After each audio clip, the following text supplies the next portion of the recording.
Ang tugatog ng buhay. Kabanata 1751. Napatulala bigla si Alex. Habang bumibilis ang tibok ng kanyang puso, naisip niya na droga ang diwata na doktor. Sa antas ng kanyang cultivation base at alchemy, paano niya sinasadyang maubos ang ganoong bagay? Sa makatuwid, malamang na si Michael Lawrence ang nasa likod nito. Kung hindi, paano niya ito maaabutan ng nagkataon at sa ganitong uri din ng reaksyon? Ang tanong ay hindi kung gusto niyang bitawan ng doktor ng diwata o hindi, kundi kung bibitawan ba siya o hindi ng diwata na doktor. Ang fairy doctor ay isang spirit severing expert, samantalang siya ay isang mahinang core formation cultivator. Sa mga tuntunin ng lakas o paglilinang, mayroong isang malaking agwat sa pagitan niya at ng diwata na doktor. Ngayon, ang katinuan ng fairy doctor ay nalaban ng gamot. Ang anting-anting na inilagay sa kanyang likod ay magpapalubha sa estado at magiging dahilan upang hindi niya maiba ang realidad habang pinalalaki ang pagnanasa sa kanyang isipan ng ilang beses. Samantala, si Michael, na nakasaksi sa eksenang ito, ay sumabog sa galit dahil sa selos. Sa wakas ay napagtanto niya na hindi ito isang tanong kung bibitawan siya ni Alex o hindi. Sa halip, tinatanggihan ng fairy doctor na pakawalan si Alex. Nagmamadali niyang inunat ang kamay para hilahin ang fairy doctor palayo kay Alex. Wham! Ang fairy doctor ngayon ay may lakas na parang isang hindi makatwirang tigre. Ang sino mang maglakas loob na pigilan siya sa pagkuha ng kanyang lalaki ay magiging kaaway niya. Kaya naman nang makalapit si Michael para hilahin siya, agad niya itong pinalipad ng suntok. Higit pa rito, ginamit pa niya ang kanyang buong lakas. Sa pagkakataong ito, miserable si Michael. Malakas na nontog ang katawan niya sa pader matapos masabugan. Nagdulot pa ng malaking butas sa dingding ang impact. Kung hindi dahil sa nagtatanggol, mahiwagang kayamanan sa kanya, namatay na sana siya kaagad sa biglaang pag-atake. Oof! Tumura ng dugo si Michael. Sa wakas ay naunawaan na niya ang ibig sabihin ng pagbaril sa kanyang sarili sa paa. Sa sandaling ito, hinubad ng fairy doctor ang damit ni Alex at sinuntok siya. Ang kanyang bibig ay nag-aalsa kahit saan sa kanyang katawan, nag-iiwan ng hindi mabilang na mga marka. Gustong gantihan siya ni Alex, ngunit sa hindi inaasahang pagkakataon, napagtanto niyang hindi niya ito magagawa.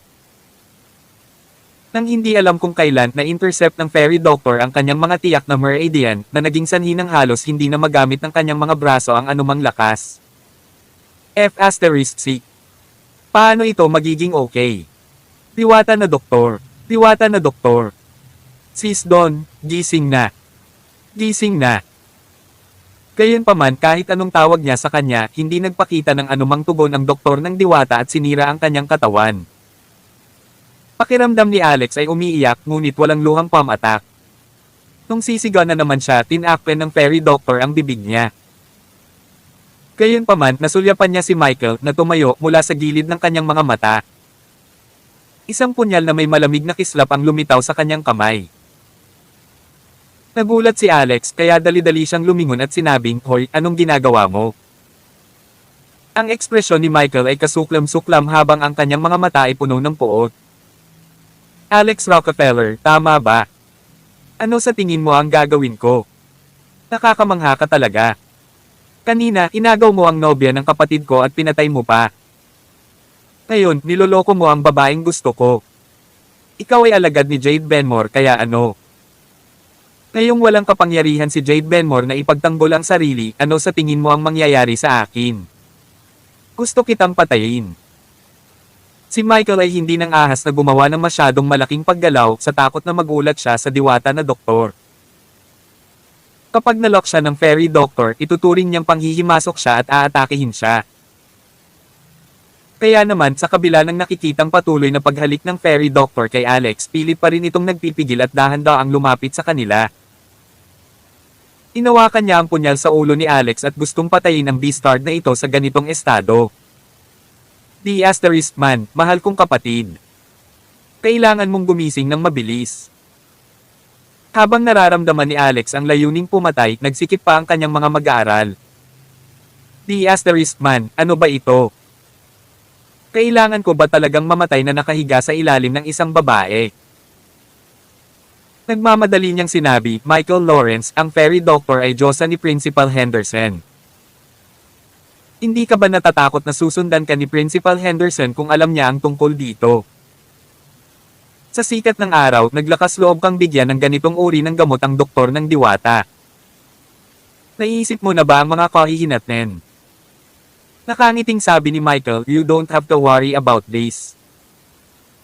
Ako, si Michael Lawrence ay gumagawa ng mga bagay ng malinis at maayos. Ngayon, ililibing kita kasama ng aking kapatid. Dahil matagal ka nang hinalikan ng fairy doctor, ito ay isang bargain para sa iyo. Ipaubaya mo sa akin ang iba. Ang kanyang espiritual na kapangyarihan ay namuo sa punyal habang dahan-dahan niyang itinutulak ito patungo sa mata ni Alex. Tumigil ka. Nang makitang 5 sentimetro lamang ang layo ng dulo ng punyal sa kanyang mata, kinailangan ni Alex na iligtas ang sarili sa kritikal na sandali ng buhay at kamatayan. Ang fairy doctor ay tinataka ng mga Meridian sa kanyang mga bisig ngunit hindi ang kanyang mental na kapangyarihan. Agad niyang pinaikli ang kanyang kapangyarihan sa pag-iisip at galit na umungol kay Michael. Tawag. I-free. I-click. I-subscribe kwentong nobela. Kabanata 1752. Sa isang iglap tumigil sa paggalaw si Michael Lawrence.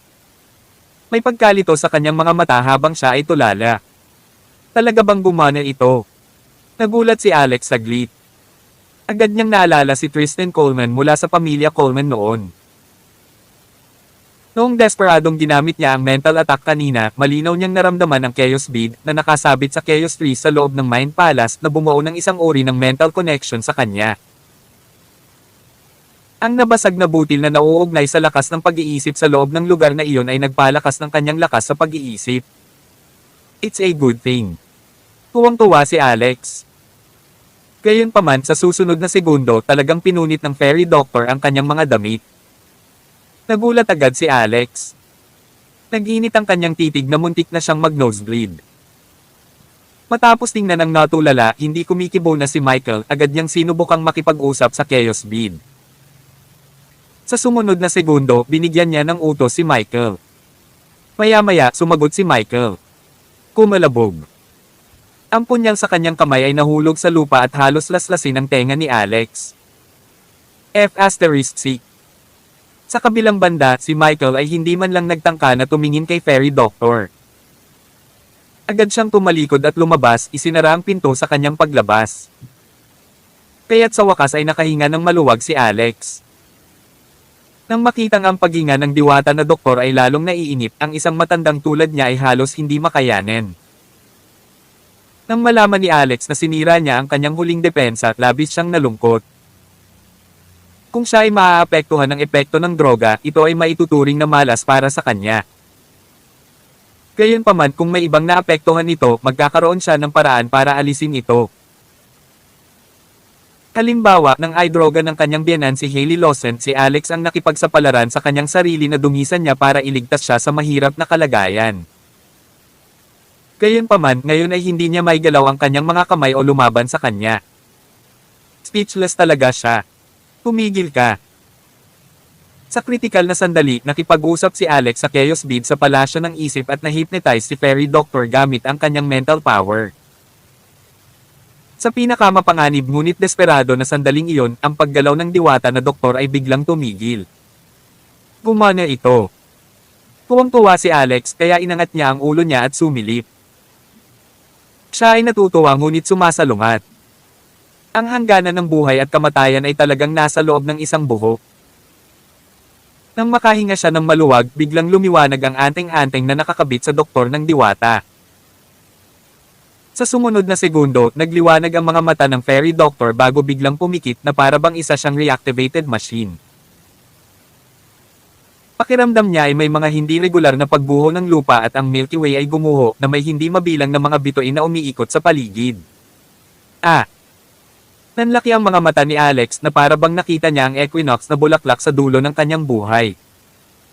Si Richit Asterisk. Sa di kalayuan sa entrance may biglang sumigaw nang makita si Michael. F***. Itong lalaking ito, sino ang lalaking ito? Talagang inilagay niya sa kahihiyan ang Flying Eagles Academy. Ang tingin ba niya sa sarili niya ay isang aso? Pagkatapos ang bilang ng mga nanonood ay patuloy na dumarami. Nakayakap lang ang natulala na si Michael sa isang malaking puno sa pag-aakalang ito ay ang doktor ng diwata habang patuloy siyang ngumingiti at ginugulo ito. Kabanata 1753. Ang puno na yakap-yakap ni Michael Lawrence ay napakalaki kaya kailangan ng 3 tao para yakapin ito ng buo. Ngayon, tinatrato niya ang punong ito bilang doktor ng diwata. Sa kanyang mga mata, ang diwata na doktor ay lubhang kaakit-akit at kaakit-akit. Niyakap at hinalikan niya ito. Pati ang labi niya ay pumutok. Pagkatapos nawala ito sa kontrol. Napatulala ang lahat ng mga nanunood lalo na ang ilang mga babae na sadyang hindi makatiis na tumingin ng diretso sa kanya. Gayunpaman, hindi ba sayang kung hindi masaksihan ang ganitong kakaiba at nakakatuwang eksena? Kaya naman, ilang daang tao ang kumuha ng kanilang mga cellphone para kunan siya. Kahit na ang ilang mga mag-aaral ay hindi nagpalit ng kanilang mga SIM card at hindi maka-access sa internet o makatawag, naroon pa rin ang video filming function. Agad silang nagagawan para kunan siya. Kahit na may mga babaeng nahihiya pa at ng ahas na hindi tumingin sa kanya noong una, nakita nilang maraming kaklase ang kinukunan siya ng video. Kaya, bakit kailangan nilang mahiya? Agad din silang sumali sa paggawa ng pelikula. Ang akademya ay kumukulo sa pananabik. Nagkaroon din ng social platform sa loob ng Flying Eagles Academy. Sa isang iglap may nagpost ng video na may mga caption sa social platform. Nang lumabas ang post ay agad itong nakaakit ng maraming manunood, mas marami pa ang sunod-sunod na nagtungo sa lugar ng insidente. Sa Black Tiger Corps, nakita rin ni Vivian Taylor na opisyal na itinalaga ni Michael bilang deputy leader ang mensahe. Akala niya noong una ay nakakatawa ngunit nang tingnan niyang mabuti. F***C. Di ba ito ang team leader si Michael Lawrence? Sinasapian ba siya ng masamang espiritu? Kung hindi, bakit siya gagawa ng ganoong kalaswan? Agad namang sumubod si Vivian doon. Kuya Michael. Bro Michael, anong ginagawa mo? Bro Michael, bilisan mo at huminto ka ngayon din. Pumunta si Vivian para hilahin siya palayo sa puno ngunit hindi niya ito maalis kahit anong mangyari. Noong una, ang cultivation ni Michael ay mas mataas kaysa sa kanya. Sa sandaling ito, mayroong kahit isang mahinang pagkamangha na nagbibigay inspirasyon sa masamang enerhiya sa kanya. Ito ay dahil nawalan siya ng malay matapos ma-hypnotize ng chaos bead ni Alex. Wala man lang siyang pakialam sa mga bagay na karaniwan niyang binibigyang pansin. Hindi na niya maitago ang masamang enerhiya na kanyang nilinang pagkatapos ng lihim na pag-aaral ng mga diskarte sa paglilinang ng blood cult. Kaya lang, ang emanation ay partikular na mahina kasama ng estado na ito kaya hindi ito binigyang pansin ng maraming tao. Gayunpaman, iilan lamang sa mga nanunood ang nakakilala kay Michael noong una. Sa pagsigaw ni Vivian sa kanya, isang tanong ang pumasok sa isip nila. Ano? Siya si Michael Lawrence. Ang pinuno ng pangkat ng Black Tiger Corps. Nako! Ito ay masyadong kakaiba. Ang nakatatandang anak ni Left Wing Lieutenant mula sa Flying Eagles ay talagang gumagawa ng walang hiyang bagay. Naposes ba siya? O natutulog ba siya? Nang ang lahat ay nasa mainit na talakayan, si Vivian ay pinalipad ni Michael na may isang sipa. Pagkatapos nagpatuloy siya. Pagkatapos noon, nagdala si Vivian ng ilang miyembro ng Black Tiger Corps para hilahin si Michael. Dahil dito, sumigaw si Michael, "Get lost! Magwala ka!" Ang sino mang maglakas loob na hadlangan akong makipag-away sa doktor ng diwata ay magiging aking pangunahing kaaway. Papatayin ko siya ng walang awa. Napatulala si Vivian at ilang miyembro ng Black Tiger Corps. Sa kabilang banda, kumagalpak sa tawa ang mga nanunood. Sa tingin ko, ang taong ito ay nasaraan ng isip. Talagang tinatrato niya ang isang puno bilang doktor ng diwata. Siya ay sinapian ng dyablo. Sinapian siya ng dyablo. Naging baliw na siya dahil hindi niya kayang ligawan ng fairy doctor. Sayang naman. Balita ko may libing lang ang pamilya Lawrence kanina. Ang pinakamapanlikhang tao sa pamilya Lawrence, si Maxwell Lawrence, ay pinatay ng isang tao. Ngayon ang nakatatandang anak na lalaki, si Michael Lawrence, ay nawalan ng malay. Ano bang meron sa pamilyang Lawrence na ito? Ang kanilang mga zodiac ay nagdurusa sa masamang kapalaran ngayong taon. Paanong sunod-sunod na mangyayari sa kanila ang masamang bagay? Sa ilalim ng gayong mga kalagayan, maging ang mga miyembro ng Black Tiger Corps ay walang magawa. Inayaan na lang nila si Michael na mauna. Tawag. I-Pre. I-Click. I-Subscribe kwentong nobela. Kabanata 1754. Samantala, pinaalis nila ang mga tao.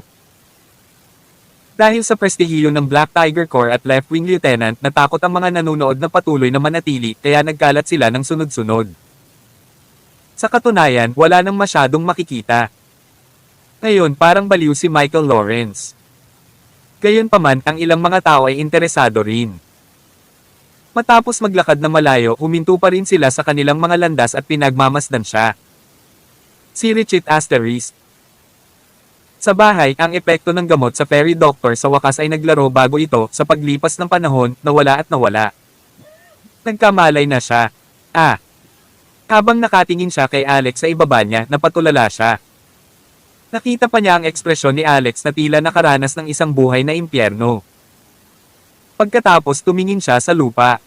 Nako! Ito! Anong nagawa ko? Nagmamadali siyang naglabas ng isang piraso ng damit mula sa mahiwagang treasure storage at isinuot ito, ngunit hindi nagtagal ay nakaramdam siya ng matinding sakit. Naalala niya ang alaala bago siya nawala ng malay. Siya ay nilagyan ng droga ni Jane ng tinak na kape at pagkatapos wala na siyang maalala pa. Alex Rockefeller, ikaw, gising ka na. Ayos ka lang. Namula siya sa kahihiyan. Kahit isang piraso ng damit ay hindi napigilan ang kanyang mapagmahal na kilos. Naalala pa niya ang mga bagay bago makoma si Alex. Sa gulat niya, nagkasala siya nang magising siya. Napatingin si Alex sa kanya. Ano sa tingin mo? Pwede bang tanggalin mo muna ang selyo sa akin? Walang lakas ang pang-itaas ko. Ang kasalukuyang mode ng fairy doctor ay hindi maipaliwanag. Hindi lamang niya ipinilit ang sarili kay Alex, ngunit tinatakan din niya ang itaas na bahagi ng katawan nito. Kung iisipin ito mula sa ibang anggulo, malamang na naramdaman niyang nabaliw na siya dahil sa galit at gustong-gusto niyang gawing mincemeat siya. Nahihiya siyang ipakita ang mukha niya. Sorry. I'm sorry, hindi ko sinasadya. Ako ay pinainom ako ni Jane ng tinek na kape. Noong una, gagawa ako ng resuscitation pill para sa iyo, ngunit sa huli. I'm really sorry. Sabi ni Alex, si Jane ang nagdroga sa iyo. Oo. I really didn't expect that she will drug me with this kind of thing. Ano ang gusto niyang gawin? Sa kasong ito, nasuhulan na ang iyong assistant ni Michael Lawrence. Ang tunay na utak ay si Michael Lawrence. Ano? Siya ba? Nanlaki ang mga mata ng fairy doctor sa gulat bago siya sumabog sa galit. Napakatapang niya. Paano mo nalaman ang tungkol dito? Nandito siya, okay. Ano? Nandito siya tapos ako. Sabi ni Alex, maaari mo ba akong tulungang tanggalin muna ang selyo? Nagmamadaling tumango ang doktor ng diwata. Habang mabilis na tinanggal ang selyo kay Alex, sinabi niya na may matinding pagkakasala, Alex Rockefeller, I'm really sorry. Hindi ko rin alam na bubuo sa ganoong estado ang mga bagay. Huwag mag-alala. Ako ang mananagot sa iyo. Tumingin sa kanya si Alex at umiling. Hindi na kailangang gawin iyon. May asawa na ako. Nang marinig ito, lalong nahiya ang diwata na doktor. Siya ay isang lalaking may asawa at ginawa niya iyon sa kanya. Ito ay talagang hindi katanggap-tanggap. Dahil naaawa siya sa kanya, nagmamadaling sinabi niya kung gayon. Anong uri ng kabayaran ang gusto mo noon? Kaya kung ibigay ito sa iyo hanggat mayroon ako. Matapos tanggalin ang selyo kay Alex, huminga siya ng malalim. Pilit siyang nagpumiglas para bumangon. With a flip, he leaned in close to her and said with a fierce look, "Do you know what I mind the most?" Tinatakan mo ang at ginawa mo akong parang isang piraso ng kahoy. Alam mo ba kung gaano kasakit ang pakiramdam? Tama, pasensya na. Ano bang gusto mo? Ano sa tingin mo? Kabanata 1755. Ang gamot at ang anting-anting kanina ay ganap na pinalabo ang katinoan ng diwata na doktor. Matapos mabawi ni Alex ang kanyang kalayaan at mahigpit na hawakan siya, madali sana niya itong pinalipad, ngunit hindi niya ito ginawa sa huli. Marahil naramdaman niyang siya ang may kasalanan at kailangan niyang bayaran siya kahit papaano. Pagkatapos hinayaan niya si Alex. Tiningnan siya ng fairy doctor na maamong mga mata at iba ang mood. Si Richard Asterisk. Sa labas ng pasukan, sa wakas ay nagising na si Michael Lawrence. Nang ibaba niya ang ulo niya at tumingin sa sarili niya, napasigaw siya. Ako. Anong nangyari sa akin? Vivian, bakit ako nandito? Bakit kayo nandito?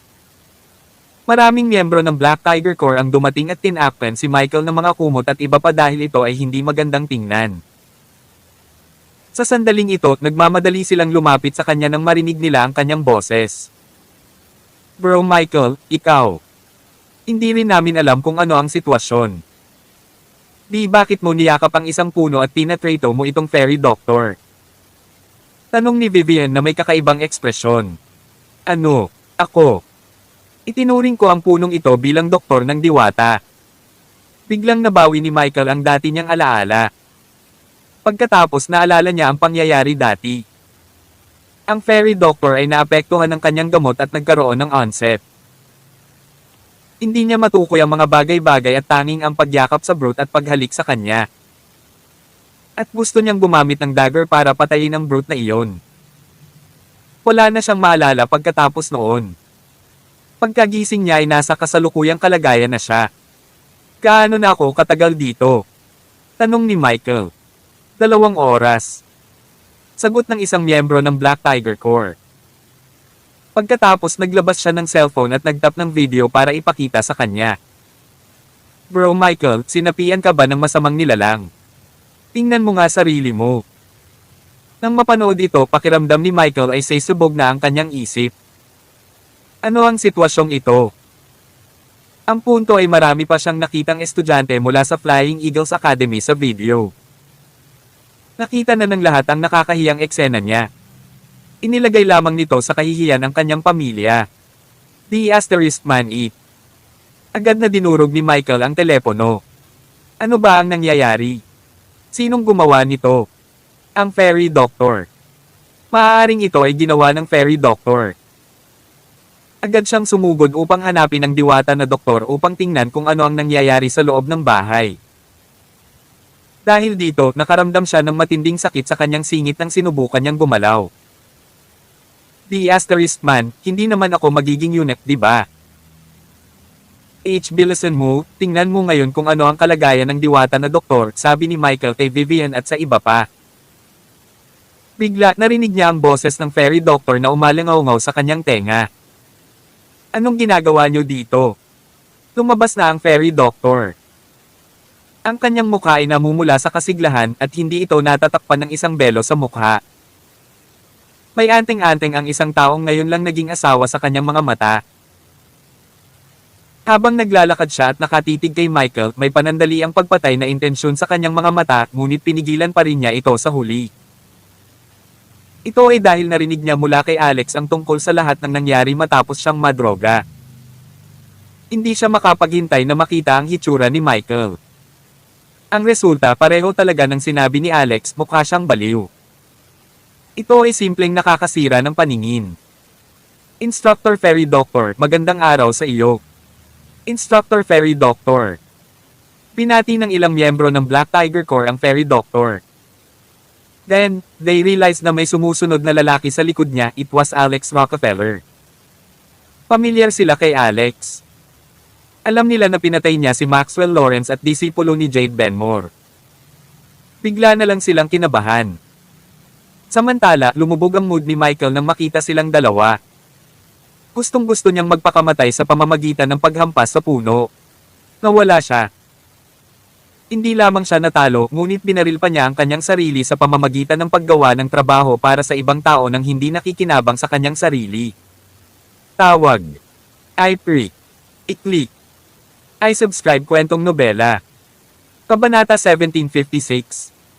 Hindi masama, Michael Lawrence. Babantayan kita. Nang magsalita ang fairy doctor, nakakatakot at malamig ang boses niya. Gayunpaman, hindi siya sumulong upang patayin si Michael Lawrence. Sa halip, hinawakan niya ang kamay ni Alex Rockefeller at bumalik sa kanilang tinitirhan. Michael, ano ang ibig sabihin nito ng fairy doctor? Nalaman ba niya ang tungkol sa pagpapanggap mo na parang siya ang punong ito? Oh, tama. Ang balita tungkol sa iyong ginawa ay ibinahagi sa platform ng komunikasyon ng akademya. Nakita na rin siguro ni Fairy Doctor, Vivian Taylor said.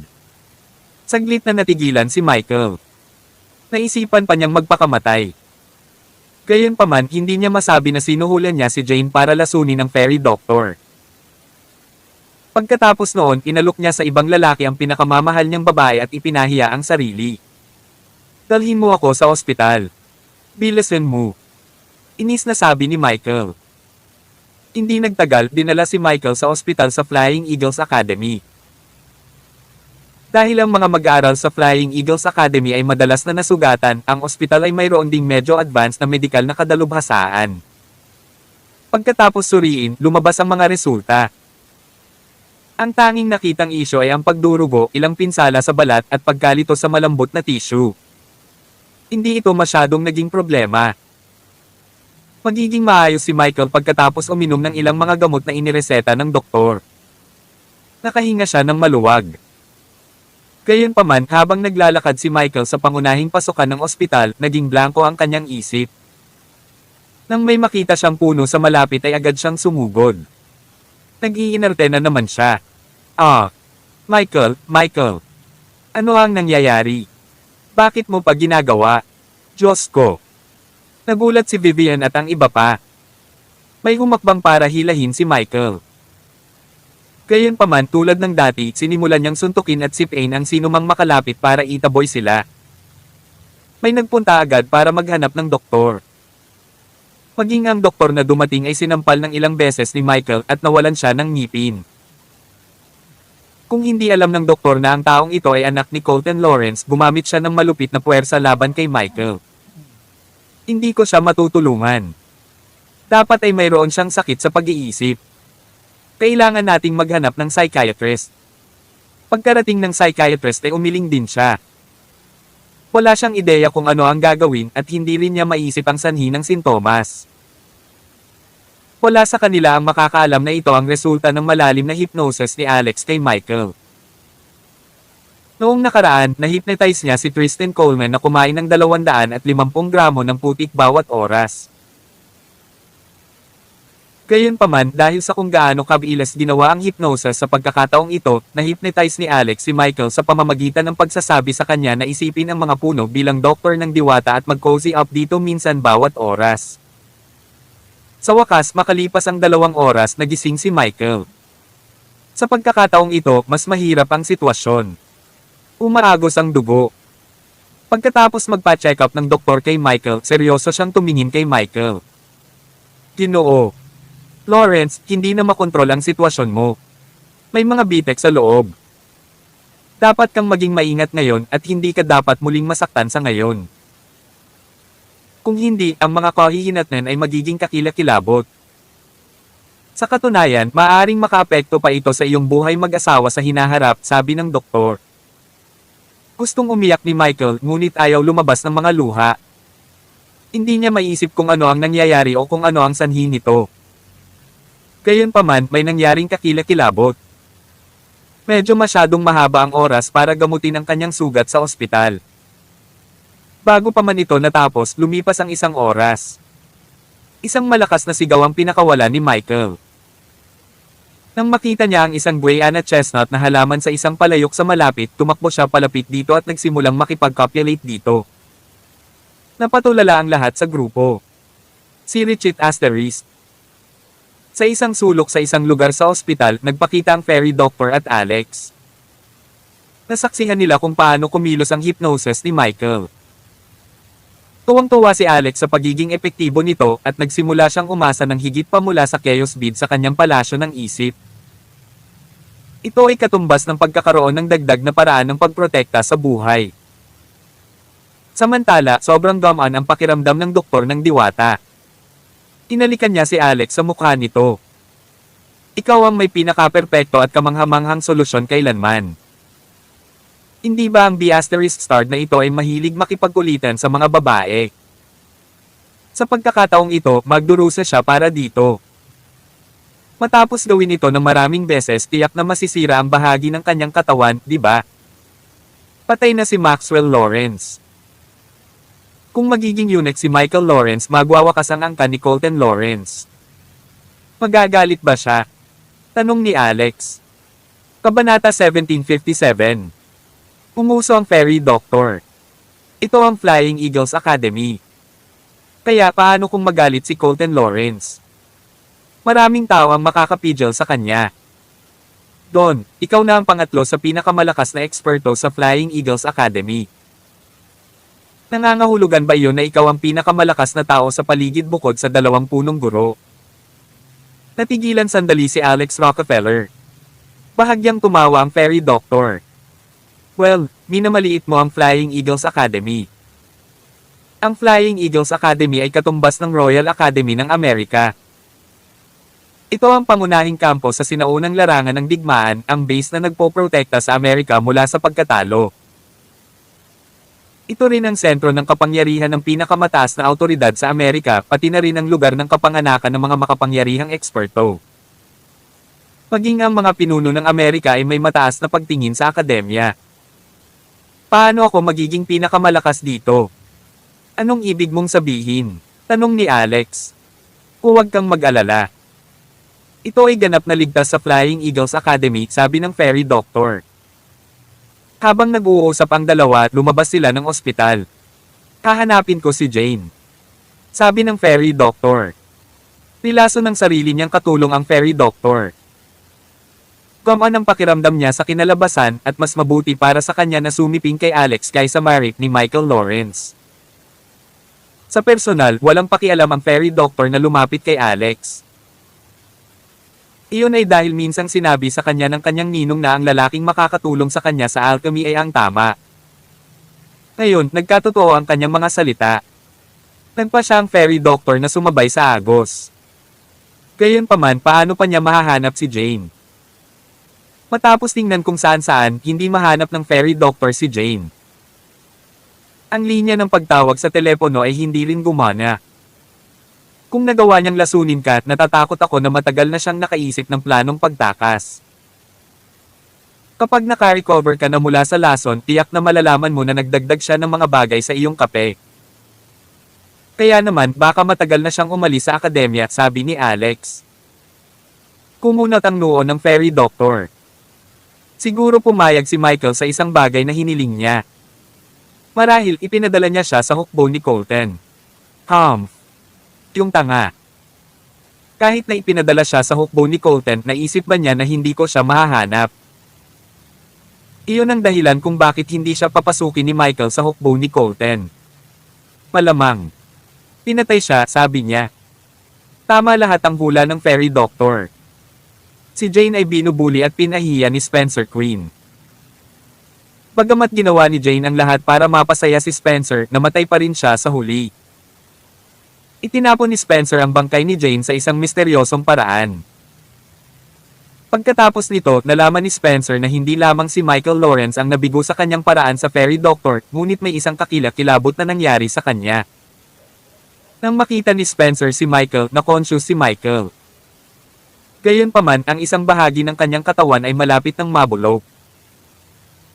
Nang makita ni Michael si Spencer, lumuhod siya sa harap ni Spencer at niyakap ang kanyang log. Tito Spencer, tulungan mo ako. Tulungan mo ako. Nagulat si Spencer. Anong nangyari sa lupa? Napatingin si Michael kay Vivian Taylor at sa iba pa. Agad namang umatras ang mga miyembro ng Black Tiger Corps. Pagkatapos nito, sinabi ni Michael kay Spencer ng detalyado ang nangyari. Nang marinig ni Spencer ang lahat, natigilan siya. Sa kabila ng kakayahan ni Spencer, hindi niya maiisip kung ano ang mali kay Michael. Gayunpaman, maaaring hulaan ni Spencer na ginawa ito ni Alex. Mukhang minamaliit namin ang Rockefeller guy na iyon. Siya ang disipulo ni Jade Benmore. Nagtagumpay si Jade na masakop ang maraming lupain sa sinaunang larangan ng digmaan at napunta siya sa hindi mabilang na mga piitan para makakuha ng maraming magagandang bagay para sa kanyang mga piling tropa. Dahil alagad niya si Alex, tiyak na nakakuha siya ng ilang mga tool sa pagprotekta sa buhay. Mukhang kailangan nating magplano ng mabuti kung paano haharapin ang taong ito, sabi ni Spencer sa huli. Ngayon, si Michael ay nasa matinding sakit. Tito Spencer, gusto ko siyang patayin. Isa pa, ang fairy doctor, ang bitik na ito, ay bahagi nito. Ngayon, nagkakaroon siya ng oras ng kanyang buhay kasama ang lalaking Rockefeller na iyon, ngunit narito ako sa lahat ng sakit na ito. Gusto ko silang dalawa patay. I also want to eradicate that Rockefeller guy's entire family, galit na sabi ni Michael. Bahagyang nag-alinlangan si Spencer.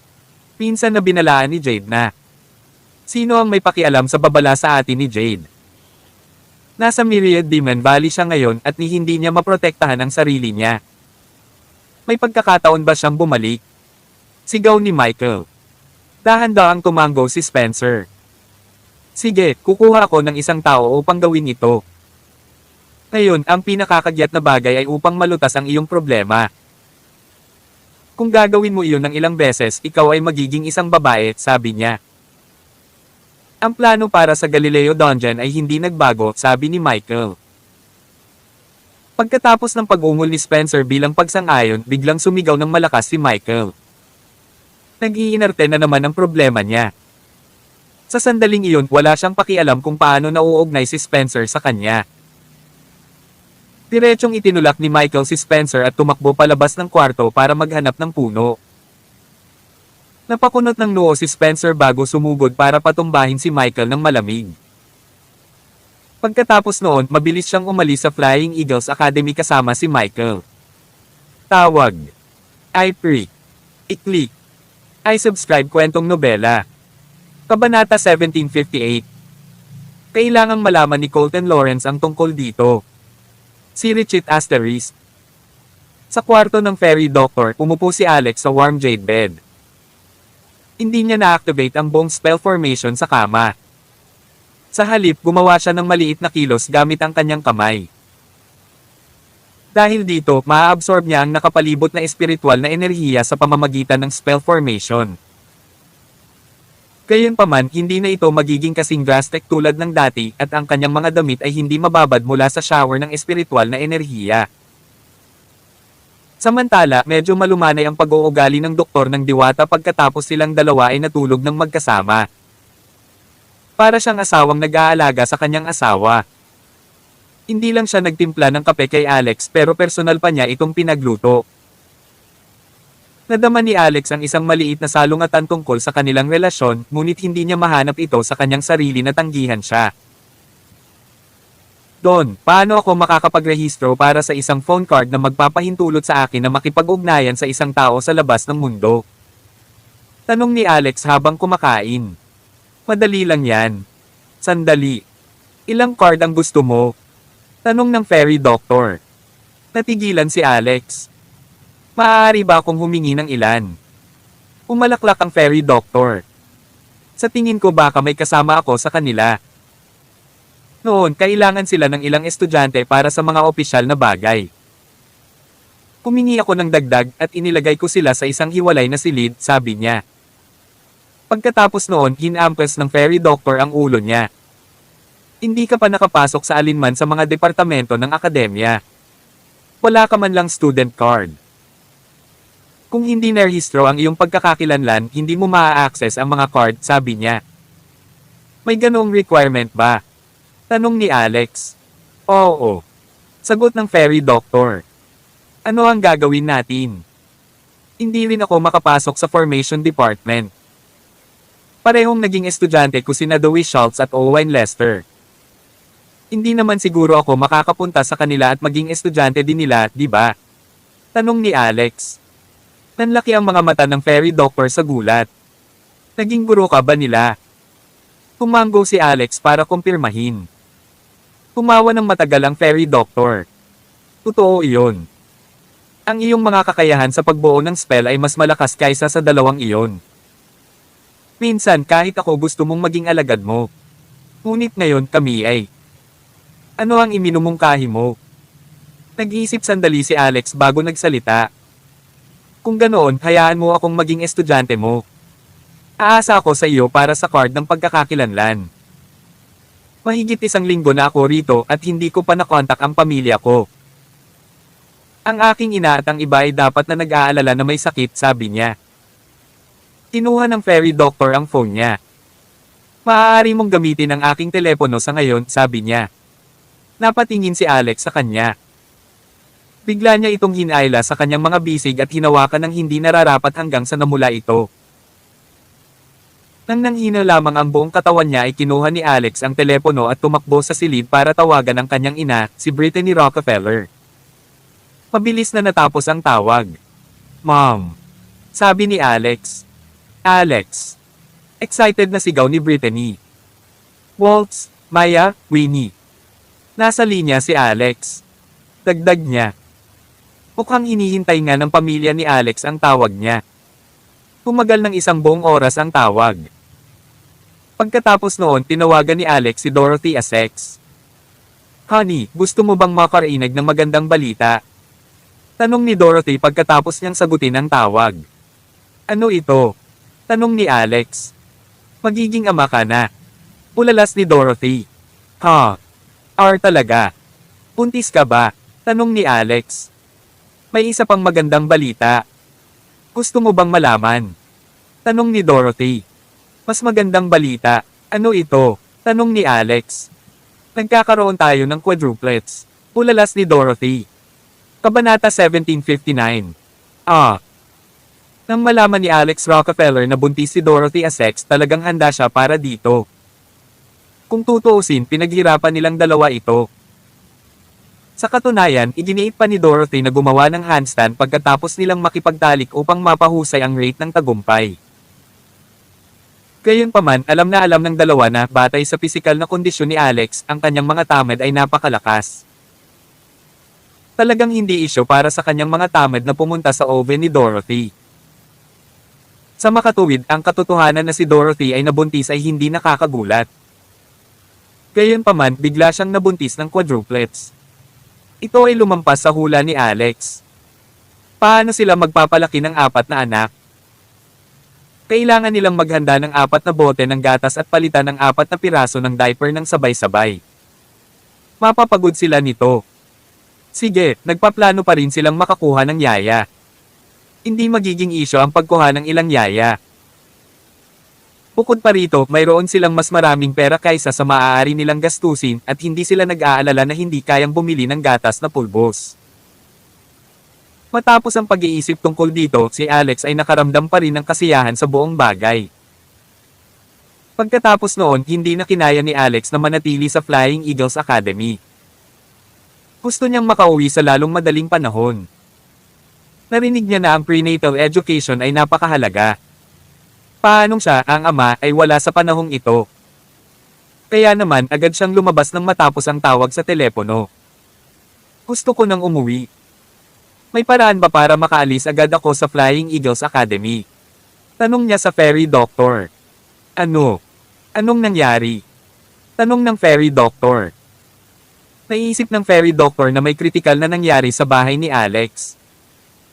Ang asawa ko ay buntis ng quadruplets. Kailangan kong bumalik at tingnan siya, sabi ni Alex. Pagkasabi nito ay nakaramdam ng kakaiba si Alex. Kahit na hindi nila nilinaw ang kanilang relasyon, parang mag-asawa na silang dalawa ngayon. Sa katunayan, ito ay isang extramarital na relasyon. Hindi ba medyo nakakatakot na sabihin kay fairy doctor ang tungkol sa pagbubuntis ng kanyang asawa? At saka quadruplets ang asawa niya ngayon pero may kasama pa siyang ibang babae sa labas. Hindi ba siya masyadong makulit? Walang paraan na mapangangatwiran niya ito. Buntis ba siya ng quadruplets? Tanong ng fairy doctor. Iyan ay tunay na kahanga-hanga. Binabati kita, Alex. Dagdag niya. Tila walang pakialam ang fairy doctor. Nagsimula siyang tuwang-tuwa at hinawakan pa niya ang mukha ni Alex. Quadruplets. Ito ay magiging napakasaya kapag sila ay ipinanganak.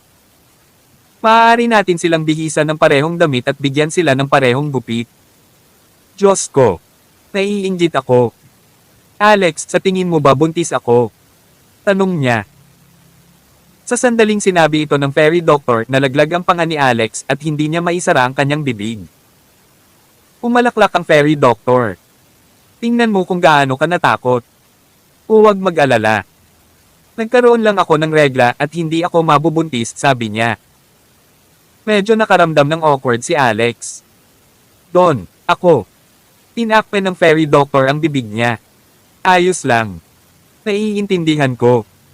Ako ang iyong tagapagturo at ikaw ay aking estudyante. Dapat ganito pa rin ang relasyon natin. Kung humihiling tayo ng sobra, makakaapekto ito sa ating relasyon. Maganda rin ito, she said. Gayunpaman, ikaw ay isang bagong mag-aaral at katatapos ko lang irehistro bilang isang mag-aaral sa departamento ng Elixir. Maging ang iyong card ng pagkakakilanlan ay naibigay na. Gayunpaman, ang mga bagong mag-aaral ay dapat pumasa sa pagsusulit pagkatapos na nandito sa loob ng 3 buwan. Saka ka lang makakaalis sa akademya. Ito ang panuntunan dito, dagdag ng diwata na doktor pagkatapos ng isang paghinto.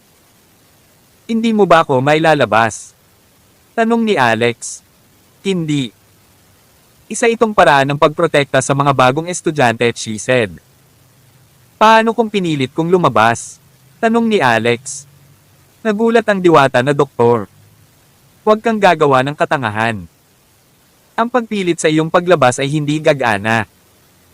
Nakita mo ba ang matandang natutulog sa pasukan ng akademya? Tanong niya. Saglit na naalala ni Alex na nakakita nga siya ng ganoong matandang lalaki sa guardhouse. Pagpasok ni Alex ay sinulyapan pa siya ng matanda. Kakaiba ang tingin nito at parang nakikita ng matanda si Alex. Gayunpaman, tumingin sa ibang direksyon ng matanda at bumalik sa pagtulog. Hindi rin siya pinansin ni Alex. Expert ba ang matandang iyon? Tanong ni Alex. Tumango ang fairy doctor. Isa siya sa pinakamalakas na eksperto sa mundo. Ni isang suntok man lang ay hindi ko makuha sa kanya.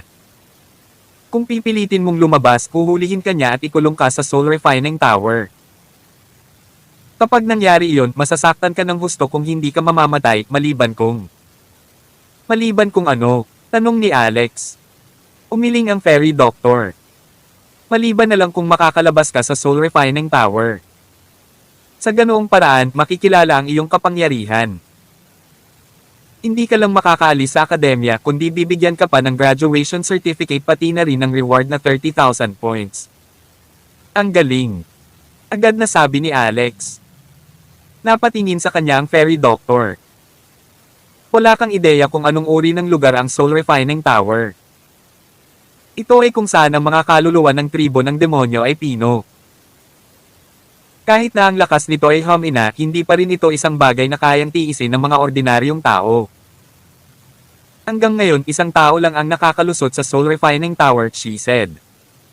Sino ito? Tanong ni Alex. Jade Benmore, sabi niya. Medyo nabigla si Alex. Hindi ba medyo malakas ang kanyang cheapskate master? Nangangahulugan ba iyon na siya talaga ang pinakamalakas na eksperto sa Amerika? Maging ang dalawang principal ay walang kapantay para sa kanya. Tawag. I-Pre. I-Click. I-Subscribe kwentong nobela. Kabanata 1760. Soul Refining Tower. Doon napino ang soul power ng isang tao. Sa proteksyon ng Chaos Bead, handang subukan ito ni Alex Rockefeller. Nang isipin niya ang tungkol sa mga sanggol sa tiyan ni Dorothy Essex, siya ay naiinip. Gusto kong subukan ito. Bulalas ni Alex. Ano? Hindi. Hindi ako papayag. Sabi ng fairy doctor. Nakapagpasya na ako, sabi ni Alex. Ikaw. Bagamat nabalisa ang fairy doctor, hindi nagbago ang isip ni Alex pagkatapos niyang magdesisyon sa isang bagay. Sa huli, walang magawa ang fairy doctor na sinamahan si Alex upang hanapin ang matanda sa pasukan. Sinabi ng fairy doctor kay Alex na ang pangalan ng matanda ay Uncle Drake. Walang nakakaalam kung ilang taon na siya. Uncle Drake, gusto ni Alex na huminin ang kanyang paraan sa pamamagitan ng Soul Refining Tower. Sabi ng fairy doctor. Agad namang nagmulat ng mata si Tito Drake na natutulog sa recliner.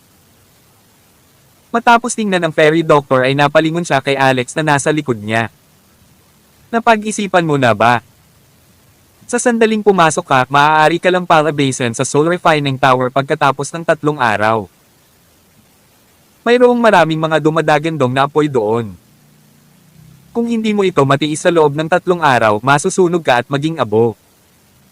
Hindi mo masisisi ang iba dito, paliwanag ni Uncle Drake. Matapos marinig ang tungkol sa dumadagandong na apoy, mas nakaramdam ng kumpiyansa si Alex. Napag-isipan ko na. Sasagutin ko ang hamon. Sabi ni Alex. Uncle Drake oddly rolled his eyes. Ayon sa gusto mo, sumama ka sa akin. Hindi nagtagal ay nakarating silang 3 sa isang itim na tore. May kabuuang 9 na palapag at 50 metro ang taas nito. Nakatayo sa harap ng gusali, naramdaman ni Alex ang isang malakas na katangian ng kidlat mula dito. Nagkaroon din ng mga sagupaan ng nakakalat na masasamang chi. Kung hindi mo kayang lampasan, manatili sa ilalim na antas. Pagkaraan ng 3 araw, bubuksan ko ang pinto ng tore at papapasukin kita. Sabi ni Uncle Drake. Paano ako makakalagpas? Tanong ni Alex. Magtatagumpay ka kapag nakarating ka sa 9 na palapag, sabi ni Uncle Drake. Naiintindihan. Sagot ni Alex. Gusto mo bang magpahinga? Parang kakasex mo lang. Tiyak na talented ka sa pakikipagtalik, sabi ni Uncle Drake. Nang marinig ito ng fairy doctor ay namula ang mukha niya. Nakaramdam siya ng matinding kahihiyan. Creak! Dahan-dahang binuksan ng mga pinto sa ibabang palapag ng Soul Refining Tower. Pumasok ka, sabi ni Uncle Drake. Sandali lang. Mabilis na hinawakan ng fairy doctor si Alex sa braso. Kinuha niya ang isang napakagandang miniature tower at ibinigay ito kay Alex. Dalhin mo ito. Kung hindi mo talaga matiis, magtago ka sa tore. Maaari itong panatilihing ligtas ka, sabi niya. Gayunpaman, umiling si Uncle Drake. MS. Don, hindi ito gagawin. Ito ang iyong natal magical treasure. Ang paghiram nito sa kanya ay katumbas ng pagdaraya. Sa tingin mo ba ako ay isang tanga? Don, huwag kang mag-alala. I'll be fine, sabi ni Alex. Biglang niyakap ng fairy doctor si Alex. Kailangan mong makalabas ng buhay. Huwag pilitin ang iyong sarili. Bakit ang tigas ng ulo mo? Kailangan mo lang maghintay ng ilang araw. Tinapik siya ni Alex sa balikat. Gayunpaman, bigla niya itong hinalikan. Nang makita ito, napabuntong hininga si Uncle Drake na para bang may naisip siya bigla. Pagkatapos noon, pumakbang si Alex sa pasukan ng tore. Creak! Ang mga pinto ng tore ay seliado. MS. Don, congratulations. Sabi ni Uncle Drake. Nakaramdam ng hiya ang diwata na Dr. Saglit. Uncle Drake, siya ang taong sinabi sa akin ni Principal Henderson. Walang sabi-sabing tumango si Tito Drake. Samantala, pagkatapos na pumasok si Alex sa tore, ang force sa kanyang katawan ay nagsimulang umikot sa paligid.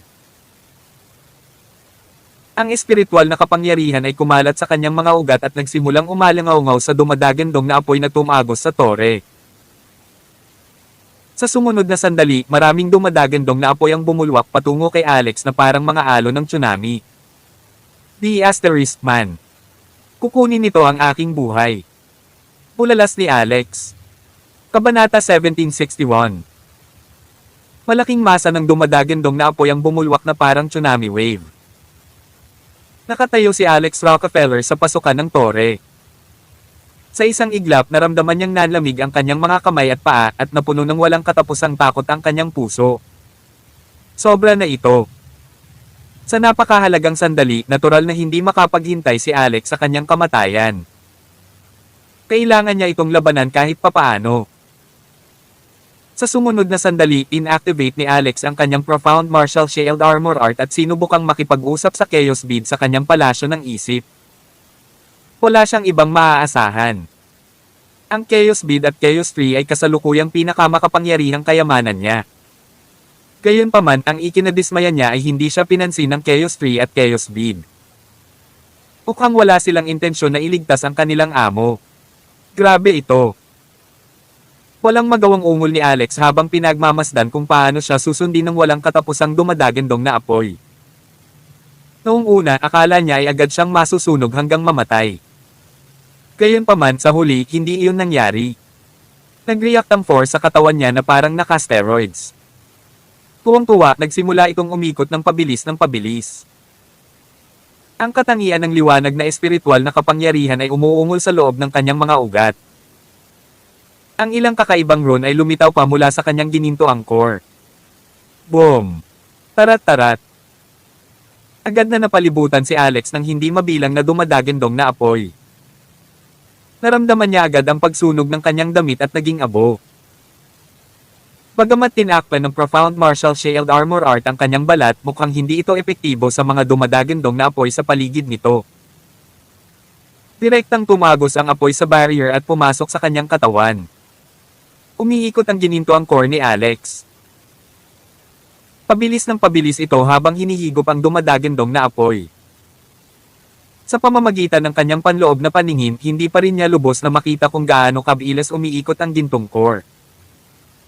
Maaari lamang niyang ilarawan ito bilang napakabilis.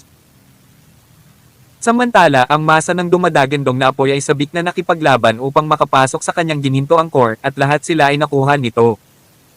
Natigilan si Alex. Anong nangyayari dito? Hindi pa narinig ni Alex ang tungkol sa ginintoang core ng sino man na may kakayahang mag-imbak ng dumadagandong na apoy. Ang dumadagandong na apoy ay mga bagay na maaaring gawing tubig ang mga dakilang demonyo. Ang kanyang ginintoang core ay hindi dapat makayanan ang mga ito. Batay sa karaniwang kaalaman, ang kanyang ginintoang core ay dapat madurog sa mga piraso kapag hinawakan ang dumadagandong na apoy. Ang mas kakaiba ay ang katotohanan na ang isang sinaunang rune ay talagang naghukay ng daan palabas sa punto ng espiritual na presyon ni Alex. Sa masusing pagsisiyasat, nalaman niyang ito ang letrang. Matapos lumitaw ang simbolong ito ng rune, isang kakaibang reaksyon ang kaagad na naganap sa pagitan nito at ng espiritual na kapangyarihan ni Alex na may katangiang kidlat na force. Ang simbolo ay tila gumagabay sa espiritual na kapangyarihan na bumubuo ng isang malaking patch ng hindi nakikilalang mga rune sa katawan ni Alex. Pagkatapos nito, dumaloy ito sa golden core ni Alex at patuloy na umiikot sa loob. Pagkalipas ng ilang minuto, isa pang sinaunang rune ang sumugod mula sa espiritual na pressure point ni Alex. Sa pagkakataong ito ay ang titik na. Tulad ng sinaunang rune noon, sumanib ito sa espiritual na kapangyarihan ni Alex bago pumasok sa kanyang ginintoang core. Pagkatapos ay sinamahan ito ng dumadagandong na apoy na nasipsip kanina bago ito nagpatuloy sa pag-ikot. Tuluyan nang natulala si Alex. Hindi niya maintindihan ang lahat ng nangyayari. Pagkatapos noon, paulit-ulit na bumulwak ang mga sinaunang rune. 10 sinaunang rune ang lumabas na magkakasunod na binabaybay ang mga letrang N, Y, E, D, J, I, H, K, D, at W. Nagulat si Alex sa nakita. Pagkatapos nito, isang mensahe ang lumitaw sa kanyang malay tao na isipan na para bang siya ay tumatanggap ng paliwanag, forbidden spell. Ang legacy na iniwan ng kanyang ninuno ay talagang isang sinaunang ipinagbabawal na spell. Ang 12 sinaunang rune na ito ay ang tunay na pangalan ng force. Gayunpaman, ang spell na ito ay hindi katanggap-tanggap sa universo dahil ito ay isang uri ng ipinagbabawal na spell. Kaya naman, pinangalanan itong force. Ito ay isang hindi masabi na uri ng spell. Samantala, sa pag-activate ng sinaunang ipinagbabawal na spell, nangangailangan ito ng higit pang dumadagandong na apoy. Nais nitong bumuo ng isang tatak ng buhay sa loob ng ginintoang core ni Alex. Gayunpaman, ang dumadagandong na apoy sa ibabang antas ng Soul Refining Tower ay hindi pa sapat. Matapos maunawaan ang pagnanais na ito sa loob ng kanyang ginintoang core, agad na nagsimulang umakyat si Alex sa ikalawang palapag ng Soul Refining Tower. Sa sandaling siya ay tumuntong sa ikalawang palapag, ang walang pangalan na ipinagbabawal na spell sa kanya ay umakit muli ng hindi mabilang na dumadagandong na apoy sa kanyang ginintoang core. Sa katotohanan, kapag ang dumadagandong na apoy ay pumasok sa kanyang ginintoang core, kailangan itong dumaan sa kanyang pisikal na katawan. Napakasakit ngunit mayroong espiritual na kapangyarihan sa buong katawan niya na nabuo ang ipinagbabawal na spell. Kinaya ni Alex ang bahagyang sakit na ito. Tawag. I-Prick. I-Click. I-Subscribe kwentong nobela. Kabanata 1762. Tahimik na nakatayo sa labas ng tore sina Fairy Doctor at Uncle Drake. MS. Don, alis na tayo. Matagal na akong hindi nakakainom ng tsaa mo. Mula nang pumunta si Principal Henderson sa Dragon King's Grotto, hindi na ako lumalabas para mamasyal. I'd like to get a cup of tea at your place, sabi ni Uncle Drake pagkatapos tumingin sa tore ng halos 10 minuto. Napatingin si Fairy Doctor sa Soul Refining Tower na may pag-aalalang ekspresyon sa mukha. Pero siya, wala nang dapat ikabahala ngayon. Kung titignan ang mukha niya, parang ang swerte niya. Hindi siya dapat magkaroon ng problema sa pinanitiling buhay sa loob ng 3 araw. Walang silbi ang paghihintay sa paligid, sabi ni Uncle Drake. Tumanggo si Fairy Doctor sa wakas. Ngunit nang malapit na silang umalis, bigla niyang nakita ang isang malabong pulang kinang sa ikalawang palapag ng Soul Refining Tower. Ibig sabihin, nakarating na sa ikalawang palapag ang taong nasa loob. Ah! Sigaw ni Fairy Doctor. Napansin din ito ni Uncle Drake at nagulat din siya. Paano siya nakarating sa ikalawang palapag ng ganoon kaga? Imposible yan. Sumugod kaya siya sa ikalawang palapag dahil hindi niya kinaya ang una. Ngunit ang dumadagindong na apoy sa ikalawang palapag ay 2 beses na mas malakas kaysa sa unang palapag. Hindi ba siya mamamatay ng mas maaga pagkatapos pumunta doon? Pagkasabi nito ni Uncle Drake, kinabahan si Fairy Doctor na malapit nang lumundag ang puso niya palabas ng kanyang dibdib. Gayunpaman, bago pa man lumipas ang 2 minuto, ang ikatlong palapag ng Soul Refining Tower ay umilo na rin sa pula. Nanlaki ang mga mata ni Uncle Drake sa gulat. Ano ang nangyayari? Hindi ba masyadong mabilis ang paraan na ito? Kagaya ng pagkakasabi niya nito, lumiwanag din sa kulay pula ang ika-4 na palapag. Nakarating na siya sa 4th floor. Nalaglag ang panga ni Fairy Doctor. Maya-maya, lumiwanag din ang ika-5 palapag. Hindi na napigilan ni Uncle Drake. Nagsimula siyang maglakad-lakad. Imposible. Ito ay ganap na imposible. Ang batang ito ay nasa Golden Core level lamang ng cultivation. Paano siya nakarating sa ika-5 palapag? Maliban na lang kung may mali sa Soul Refining Tower na ito. Nasira. Gayunpaman, hindi ito pinaniniwalaan ni Fairy Doctor. Uncle Drake, ito ay isang mystical tool, hindi ba? Paano ito masisira ng ganoon lang? Tanong niya. Kung ganoon, ang ibig mo bang sabihin ay talagang nakarating na ang iyong manliligaw sa ika-5 palapag? Hindi, nasa ika-6 na palapag na siya. Sigurado akong nakakita ng multo. Noong nakalusot si Jade Benmore sa Soul Refining Tower, ito ay dahil kakaiba ang kanyang mga pisikal na katangian. Hindi siya isang ordinaryong cultivator, ngunit kinailangan niya ng isang buong araw at gabi para makayanan ito. Gayunpaman, ang batang ito ay gumugol ng halos 1/4 ng 1 oras upang makarating dito. Talaga bang itinadhana siya sa isang bagay na hindi pangkaraniwan? Tanong ni Tito Drake. Posible yan. Nag-aalala at kinakabahang sabi ni Fairy Doctor. Tumigil sa pagsasalita si Tito Drake at napatigil din siya sa paglalakad. Parehong nakatutok ang tingin sa Soul Refining Tower. Nang lumiwanag ang ika-7 palapag, nagsimulang bumagal si Alex. Tumigil siya sa paglalakad at ngayon ay naka-cross-leg sa lupa. Ang bilang ng mga dumadagindong na apoy sa kanyang ginintoang core ay napakalaki na, pati na rin ang mga rune mula sa sinaunang ipinagbabawal na spell. Ang 2 elementong pinaghalo sa ginintoang core ni Alex ay parang isang makinang panggiling. Pakiramdam ni Alex ay nasa panganib. Parang anumang oras ay maaaring sumabog ang kanyang ginintoang core. Tiyak na hindi siya mabubuhay kung ang kanyang ginintoang core ay sumabog. Sa sandaling iyon, ang Chaos Tree sa kanyang isip na palasyo ay nag-vibrate. Isang sagupaan ng kaguluhan ng enerhiya ng Chinadom alloy sa kanyang ginintoang core. Sa susunod na segundo, nagsimulang maging aktibo ang mga sinaunang rune na parang binuhusan ito ng langis. Nadaig ng mga sinaunang Ron ang dumadagandong na apoy at nagpatuloy sa pag-charge pasulong. Pagkatapos noon, nagpatuloy si Alex sa pag-akyat sa hagdan. Ang ikapitong palapag. Sa sandaling siya ay dumating at sinipsip ang dumadagandong na apoy doon, ang sitwasyon sa loob ng kanyang ginintoang core ay biglang nagbago. Nakumpleto na ng sinaunang ipinagbabawal na spell ang pagkakaukit nito sa kanyang ginintoang core. Kitang-kita ni Alex ang 12 simbolo ng Ron. Sa sandaling iyon, naramdaman ni Alex na ang kanyang paglilinang ay nadagdagan ng isang antas. Kakatwa, talagang walang kidlat na kapigatian. Logically speaking, kapag naabot na niya ang limitasyon, dapat nagkaroon ng tribulation. Wala na akong pakialam. May isang palapag pa. Kapag nakarating na ako sa ika-9 na palapag, makakapasa na ako at makakaalis na ako sa Flying Eagles Academy para makita ang aking asawa at mga sanggol. Umakbang si Alex at pumasok sa ika-9 na palapag.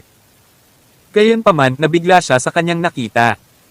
Walang kumukulog na apoy dito. Sa halip, mayroong isang ganap na hubad na babae. Kabanata 1763. Nang makita ni Alex Rockefeller ang babaeng ito sa harapan niya, natigilan siya. Ang kanyang katawan ay kaakit-akit na kurba, ang kanyang mga tampok sa mukha ay malatula. Ang mahaba niyang buhok ay umaabot hanggang hita na parang isang napakagandang talon, nakakulot na sapat lang para matakpan ang mga parteng magpapamula sa isa. Sa mga binti na kasing pantay ng jade, ang kanyang nakamamanghang kurbada ay nabigla sa kanyang puso. Hindi pa nakakita ng ganito kagandang babae si Alex. Maging si Dorothy Essex ay tila nakaramdam ng kakulangan kung ikukumpara sa kanya. Hindi. Dapat sabihin na ang babaeng nauna sa kanya ay hindi mukhang isang babae na kabilang sa mundo ng mga tao. Iyon ay dahil hindi siya tao. May sungay sa itaas ng gilid ng kanyang tenga. Ang layunin ng pagkakaroon ng Soul Refining Tower ay upang pinuhin ang mga kaluluwa ng demonyo. Kung ganoon, ang napakaganda at perpektong babaeng ito na may mga sungay sa ulo ay talagang isang demonyo. Sa sandaling ito, tahimik siyang nakahiga sa lupa na parang natutulog. Gayunpaman, ang nakakagulat na bahagi ay ang 7 bakal na kadena na kasing laki ng hinlalaki ng tao na nakapin sa kanyang katawan. Napakalupit nito. Bulalas ni Alex.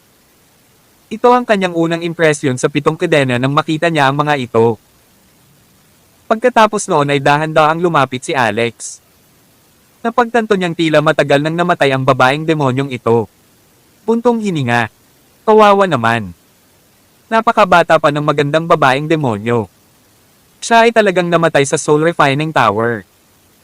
Nagtaka si Alex kung sino ang nagkulong sa kanya sa lugar na ito. Matapos tingnan mabuti at tiyaking hindi na siya humihinga, hindi na siya pinansin ni Alex. Sa halip, pinag-isipan niya kung paano marahil ito ang pinakamataas na palapag, ang ika-9 na palapag.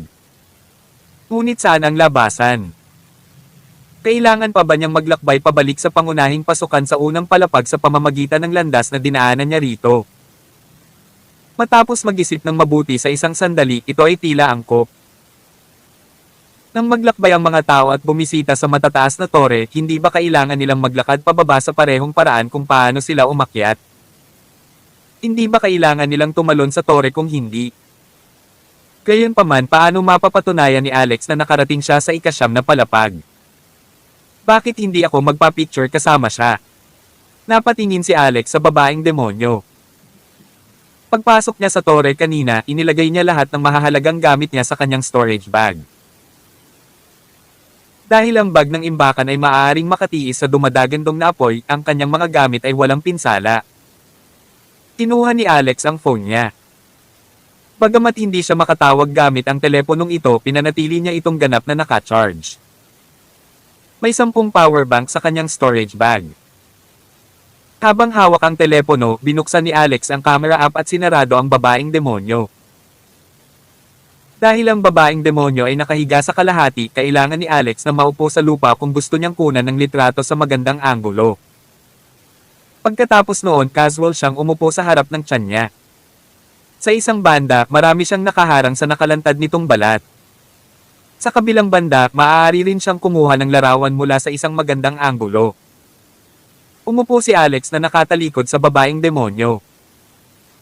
Pipindutan na sana niya ang button para kumuha ng litrato, bigla siyang nakarinig ng boses.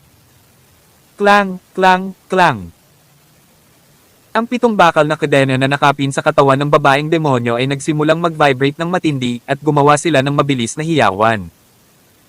The Asterisk Man. Ang tahimik na loob ng Soul Refining Tower ay biglang lumikha ng napakaraming ingay. Laking gulat ni Alex kaya napatayo siya at tumalon ng 3 hakbang palayo. Napatingin tuloy siya sa babaeng demonyo, kinakabahan at tulala. Ano ang nangyayari? Mayroon pa kayang espiritual na presensya ang babaeng demonyong ito. Ayaw ba niyang kuhanan siya ng litrato? Pagtataka niya. Sa sandaling iyon, natuklasan ni Alex na nagsimulang mag-vibrate ang enerhiya sa katawan ng babaeng demonyo. Lalong lumakas ang enerhiya at nagsimulang mabuo ang isang life force aura. Banal na shitty. Ano ang nangyayari? Napabuntong hininga si Alex. Pagkatapos noon, dahan-dahang binuksan ng babaeng demonyo ang kanyang mga mata. Natigilan si Alex. Nagkatinginan ang tao at demonyo. Nanlamig ang katawan ni Alex. Hindi niya alam ang gagawin. Samantala, ang demonyo ay tumingin kay Alex ng 1 buong minuto, natigilan. Sa huli, nahirapan siyang umupo. Unti-unting lumitaw ang isang excited na ekspresyon sa kanyang mukha. Isang luha ang unti-unting bumagsak. Sa hindi malamang dahilan, nakaramdam ng kakaibang awa si Alex sa kanya. Dahan-dahang naglakad si Alex. Sino ka? Bakit ka nakalock dito? Tanong ni Alex. Tumingin ang demonyo kay Alex na may luha sa kanyang magagandang mata. Panginoon, 3,000 taon na akong naghihintay dito para sa iyo. Sa wakas nandito ka na. Ano ang sinabi mo? Tanong ni Alex. Tawag. I-free. I-click. I-subscribe kwentong nobela. Kabanata 1764. Bumuka ang bibig ni Alex Rockefeller. Pagkatapos noon ay bumalik siya sa kanyang katinoan. Oh, ibig mong sabihin ay 3,000 taon ka nang nakulong dito at sa wakas ay dumating na ang isang buhay na tulad ko. Ngunit hindi yun tama, sinabi sa akin na ang aking cheapskate master ay dumating dito mahigit 1 dekada na ang nakalipas. Hindi ako ang unang dumating, sabi ni Alex. Umiling ang babaeng demonyo. Panginoon, kanina pa kita hinihintay. Tumayo siya habang nagsasalita. Dahil doon ay bumagsak ang mahaba niyang buhok. Habang magkaharap ang dalawa, may nakita si Alex na hindi niya dapat. Mabilis niyang inilayo ang mukha, ayaw siyang makita. Gayunpaman, sa pagtataka ni Alex, ang babaeng demonyo ay talagang iniabot ang kanyang kamay at hinawakan ang isa sa mga bakal na kadena sa kanyang katawan. Ah! Malakas na sigaw niya. Iniangat ni Alex ang ulo niya. Dahil dito, nakita niya na talagang pilit na binunot ng babaeng demonyo ang isa sa mga bakal na tanikala sa kanyang katawan. Biglang umagos ang dugo mula sa sugat sa kanyang tiyan. Ang dugo ay hindi pula. Ito ay talagang kulay ginto. Pagkatapos noon, hinawakan ng babaeng demonyo ang pangalawang kadena ng bakal. Arg! Napasigaw na naman siya sa sakit. Ang pangalawang kadena ng bakal ay nabunot din at inihagis sa lupa. Nalaglag ang panga ni Alex at dilat ang kanyang mga mata. Gayunpaman, nadama niya na hindi niya maaaring hayaan itong magpatuloy sa paggawa nito. Agad niyang kinuha ang kanyang Dragon Bone Sword at pinaandar ang mga sinaunang rune sa paligid ng espada. Kagad, pinahusay nito ang kapangyarihan ng Dragon Bone Sword. Tumigil ka. Huwag alisin ang anumang mga kadena. Kung hindi, kailangan kong simulan ang pag-atake sa iyo. Sigaw ni Alex. Umiling ang babaeng demonyo. Panginoon, hindi ako kayang patayin ng iyong espada. Hindi ako ang iyong kaaway. Ako ang iyong lingkod, sabi niya. Ano ang sinabi mo? Tanong ni Alex. Ugh. Ang demonyo ay naglabas ng isa pang bakal na kadena. This time, kinayla na ito palabas sa likod niya. Isang napakalaking dami ng dugo ang lumabas. Itigil mo yan. Stop, malakas na sabi ni Alex. Tinawayan siya ng demonyo ng kamay. Sige. Dahil hiningi ito ng aking Panginoon, ititigil ko na ang paghila sa kanila. Kung iisipin, tiyak na nalilito ang aking Panginoon. Kung ganoon, hayaan mo akong magkwento sa iyo. Keep it short, sabi ni Alex habang nakataas ang kanyang espada. Sige. Mahigit 3,000 taon na ang nakalilipas, ang walang katapusang kalaliman ay nabuksan. Nagkaroon ng malaking massacre at kahit ang Amerika ay hindi naligtas. Ako ay orihinal na isang pure-blooded supling ng Benares Dragons. Gayunpaman, ang lahat ng aking mga katribo ay namatay sa malaking labanang iyon. Samantala, ako ang naging huling miyembro ng dugong Benares Dragon, malumanay ang babaeng demonyo. Ibinagayway ang kanyang kamay. Nagbago ang eksena sa harap ng mga mata ni Alex.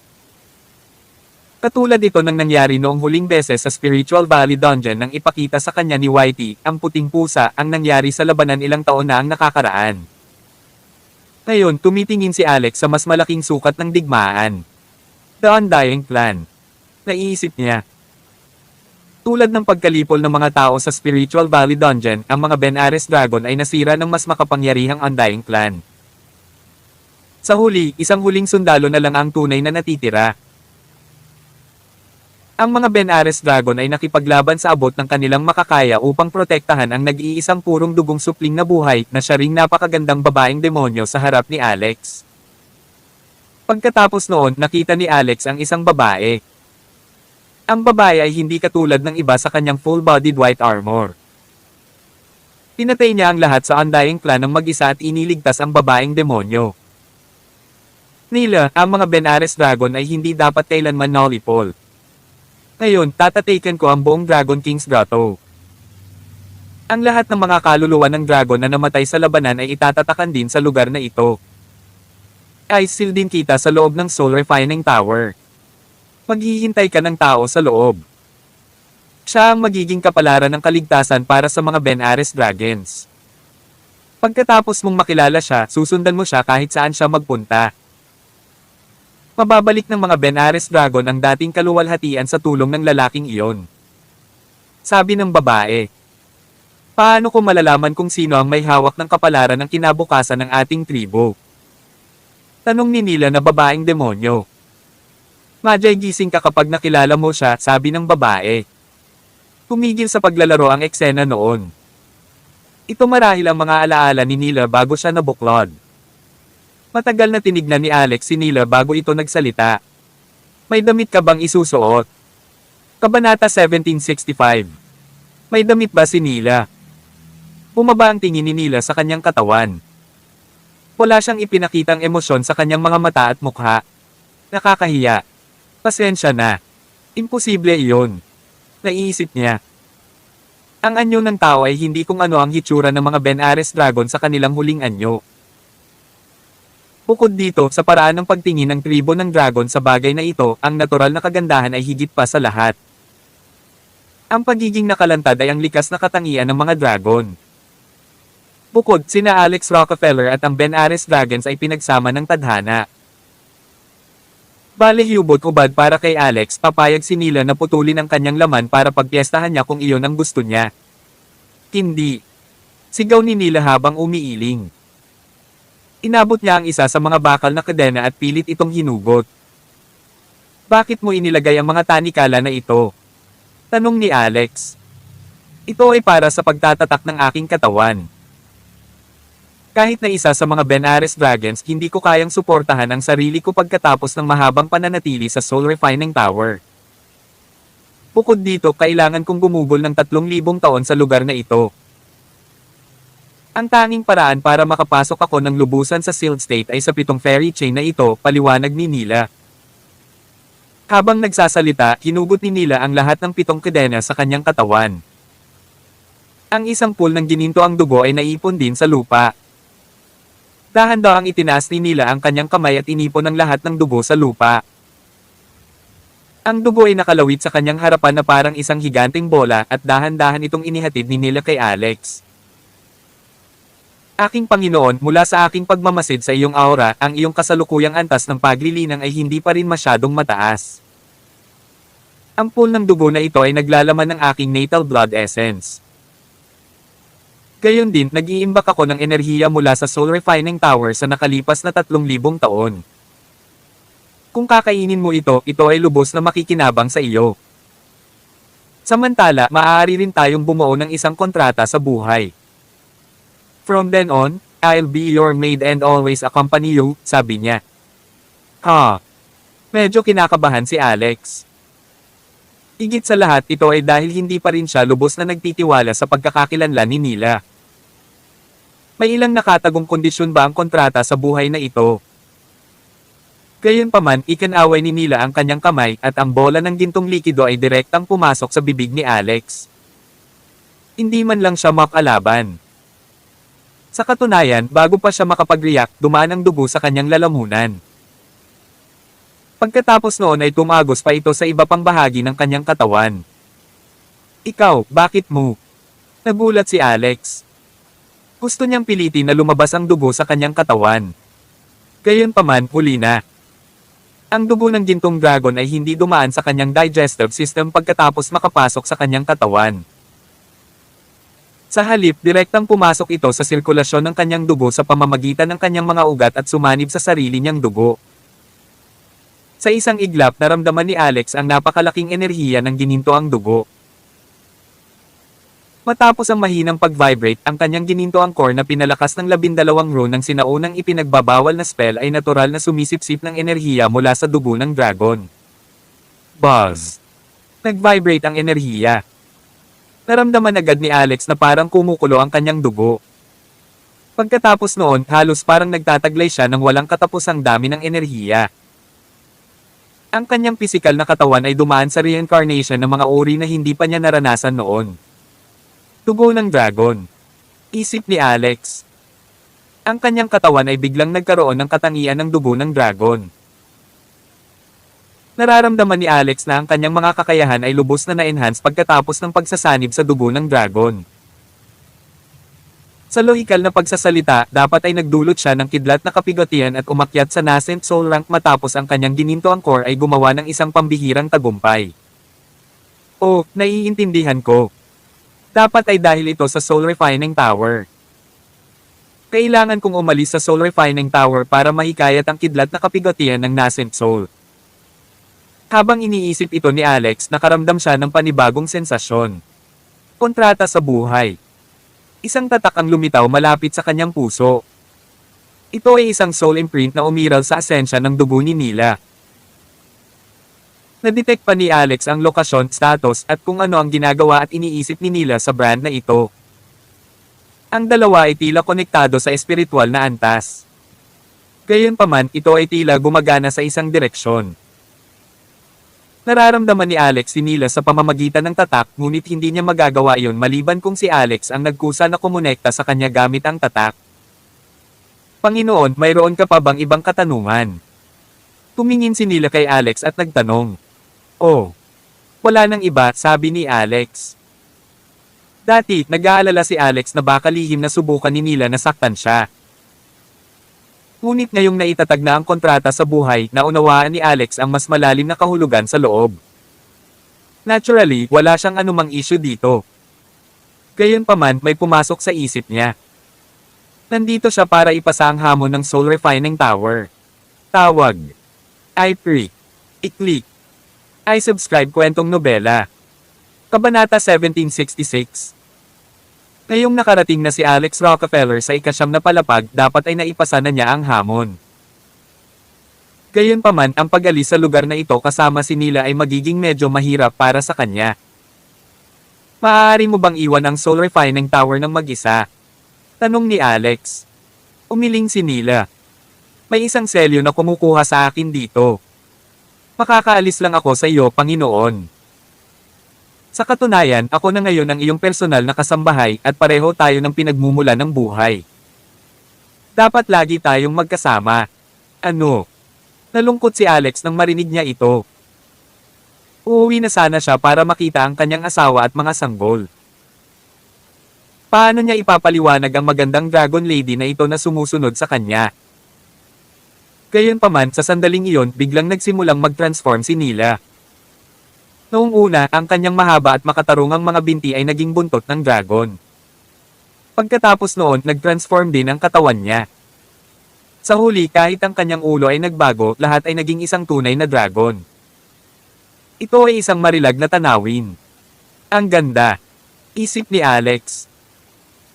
Nang hindi nakikita ito ng personal, walang sino man ang maniniwala na ang dragon na ito ay isang maganda, patas na dalaga kanina lang. Bagamat si Alex ay nagtataglay ng 36 na Dragon Bone Sword, ito ang unang pagkakataon na tumingin siya sa isang buhay na dragon. Iniwan siya nitong ganap na naguguluhan. Pagkatapos paikot-ikot kay Alex, si Nila ay naging isang sinag ng liwanag at pumasok sa kanyang katawan. Nagulat si Alex. Mabilis niyang hinubad ang kanyang sando. Maya-maya napansin niyang may dragon tattoo na lumitaw sa kanyang likod. Umabot ito mula sa kanyang baywang hanggang sa kanyang mga balikat. Sa katunayan, gumalaw pa ito. Sa wakas, kumikinang ang isang sinag ng liwanag sa ilalim ng kanyang balat at tuluyan itong nawala. "Uy, Nila," tanong ni Alex. "I'm here, my lord," narinig agad ni Alex ang sagot. "Nararamdaman mo ba kung ano ang nangyayari sa labas kapag nasa ilalim ka ng balat ko?" tanong ni Alex. "Oo," sagot ni Nila. Ngayon si Alex ay nagsisimula ng hindi mapakali. Kung ang bagay na ito ay nananatili sa kanyang katawan 24 na oras bawat araw, hindi ba't ang ibig sabihin nito ay nakikita niya ang lahat ng malinaw kahit na kapag siya ay naligo o nagpunta sa banyo? Sa mas simpleng mga salita, kung si Alex ay nakipagtalik sa isang babae, hindi ba ang bagay na ito ay magiging isang napakahusay na ikatlong bulong? Hindi pwede. Kailangan ko siyang palayasin kahit kailan. Kung hindi, ano ang magiging privacy ko? Naisip ni Alex. Samantala, si Fairy Doctor at Uncle Drake sa labas ng Soul Refining Tower ay matagal nang natulala at hindi nakaimik. Sa loob lamang ng halos isang oras, nakarating na talaga si Alex sa ika-9 na palapag ng Soul Refining Tower. Hindi lamang siya nabasag lamang ang isang record, ito ang pinakanamumukod tanging pagganap sa buong kasaysayan. Paano niya nagawa iyon? Huwag mo akong tanungin. Wala rin akong ideya. Habang gulat na gulat pa rin ang dalawa, bumukas ang mga pinto ng Soul Refining Tower. Pero hindi pa lumalabas si Alex. Agad na umakyat si Tito Drake sa entrance at tumingin sa loob. Sa isang iglap, napatulala siya. Nasaan ang dumadagandong na apoy? Tanong niya. Ang dumadagandong na apoy sa Soul Refining Tower ay naglaho. Ito. Anong nangyayari? Kung wala ang dumadagandong na apoy, ano ang silbi ng Soul Refining Tower? Sumigaw si Uncle Drake sa medyo desperada na paraan. Pagkatapos noon, naiinip siyang sumugod sa ikalawang palapag. Gayunpaman, wala siyang nahanap. Pagkatapos tumakbo sa ikatlong palapag, wala pa rin. Malapit nang mabaliw ang matanda. Nang makarating siya sa ika-6 na palapag, nakita niya si Alex na naglalakad pababa. Kaya naman, mabilis na tumakbo si Uncle Drake kay Alex. Nakita mo ba ang dumadagandong na apoy sa Soul Refining Tower? Talaga bang hindi gumagana ang Soul Refining Tower? Nakatakas ba ang lahat ng dumadagandong na apoy sa loob? Kabanata 1767. Nang makita ni Alex Rockefeller si Uncle Drake na tila nababaliw ay mabilis itong umiling. Hindi ko alam. Wala akong nakita. Ganito ang pagpasok ko. Nagtataka ako kung bakit walang kumukulog na apoy sa loob. Mukhang nakatakas silang lahat. Sabi ni Alex. Natatakot si Alex na sabihin na nasipsip ng kanyang gininto ang core ang lahat ng dumadagandong na apoy sa loob. Kung gagawin niya yon, tiyak na hindi siya bibitawan ng matanda. Bukod dito, hindi mailantad ni Alex ang insidente na may kaugnayan sa 12 simbolo ng rune ng sinaunang ipinagbabawal na spell. Hindi lang niya kailangang ilihim ito sa mga taong ito bago niya, kundi kailangan din niyang itago ito sa pinakamamahal niyang asawa at mga anak. Ang sinaunang ipinagbabawal na spell ay hindi matitiis sa universo. Ang sinumang nakakaalam tungkol dito ay nasa panganib sa anumang paraan. Kung nalaman ito ng isang sakam, hindi maiisip ang mga kahihinatnen. Hindi nagtagal, umakyat si Uncle Drake sa bawat palapag. Walang kumukulog na apoy sa alinman sa mga palapag at nang makaabot siya sa ika-9, wala pa rin itong laman. Tungkol naman sa mga kadena na nagtatak kay Nilo noon, itinago ni Alex sa loob ng kanyang storage bag. Walang kakaiba doon. Wala. Talagang wala na, naglaho ang dumadagendong na apoy. Ano ang silbi ng soul refining tower na ito ngayon? Hindi nakita ni Alex kung gaano kahirap ang hitsura ni Uncle Drake. Nagpatuloy si Alex sa pagbaba ng hagdan. Nakita niya si Fairy Doctor sa entrance ng second floor. Nang makita ni Fairy Doctor si Alex na bumaba ay agad itong sumugod at niyakap ito. Alex, ayos ka lang. Nagawa mo. Galing mo talaga. Nagtagumpay si Jade noon ngunit inabot siya ng buong araw at gabi. Hindi ko inaasahan na makukumpleto mo ito sa loob ng 1 oras. Tuwang-tuwa si Fairy Doctor. Niyakap siya nito, idiniin ang mature na katawan sa kanya at hinalikan pa siya ng mariin sa labi. Tumagal ng 3 minuto ang halik. Nang marinig lamang ni Fairy Doctor ang pag-ubo ni Uncle Drake sa likod niya sa kanya lang binitawan si Alex sa hiya. Tito Drake, bakit parang hindi ka komportable? Hindi kaya may masamang ekspresyon si Uncle Drake? Nawala na ang dumadagendong na apoy dito. Kung wala ang dumadagendong na apoy, ang soul refining tower ay hindi magagamit upang pinuhin ang mga kaluluwa ng demonyo. Ito ay halos isang walang laman na setup. Sigaw ni Uncle Drake habang nakaturo kay Alex. Kaya ang batang ito ay nakaakyat sa 9 na palapag hindi sa sarili niyang kakayahan, kundi swerte lang, dagdag ni Uncle Drake. Inilibot ni Fairy Doctor ang kanyang mga mata. Uncle Drake, ang swerte ay may iba't ibang kakayahan din. Ano man ang nangyari, nakarating si Alex sa 9 na palapag. Hindi ba siya nakapasa sa hamon? Sa tingin ko, dapat pa rin natin siyang i-issue ng graduation certificate at ang mga puntos alinsunod sa rules. Kakaibang iginala ni Uncle Drake ang kanyang mga mata. MS. Don, tinatalikuran mo ba ang iyong mga prinsipyo para sa iyong kasintahan?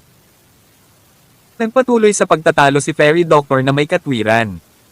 Tito Drake, hindi mo masasabi yan.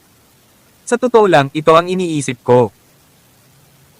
Kahit na walang dumadagendong na apoy sa soul refining tower at sinamantala ito ni Alex, ito ay isang magandang bagay para sa akademya. Iyon ay dahil nalaman namin ng maaga na wala talagang kumukulog na apoy sa soul refining tower.